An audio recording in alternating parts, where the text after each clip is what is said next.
Last time, in our Road to Revolution unit, we saw how taxes, protests, and the Declaration of Independence lit the spark of rebellion.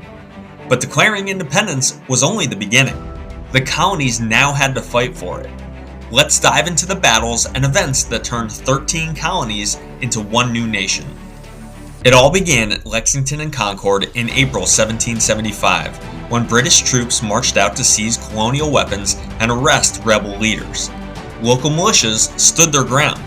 Nobody knows who fired the first shot, maybe a nervous soldier, maybe a musket jolted by chance, but that shot heard around the world kicked off the revolution.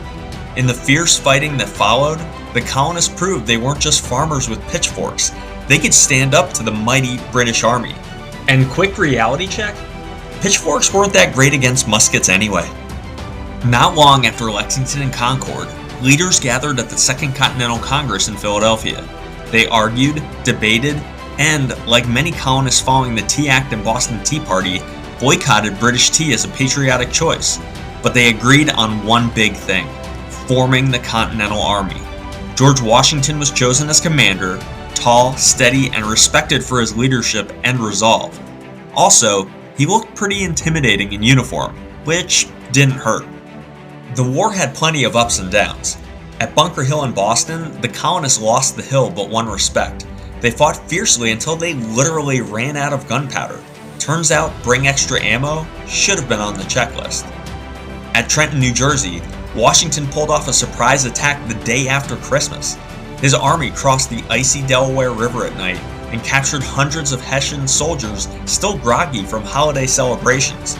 It was a huge morale boost for the Americans. At Saratoga in New York, the Americans scored a huge victory. France saw this and said, hey, these colonists might actually win, and jumped in to help. At Valley Forge outside Philadelphia, Washington's army froze through a brutal winter. But thanks to Baron von Steuben's training, they came out tougher, sharper, and probably a little less smelly. The big finale came at Yorktown in 1781. With French ships blocking the coast and Washington's army surrounding the British, General Cornwallis had no choice but to surrender. The colonists celebrated. Finally, the war was basically over. Cue the 18th century version of confetti, cannon fire, and cheering. 2 years later, the Treaty of Paris made it official. Britain recognized the United States as an independent nation.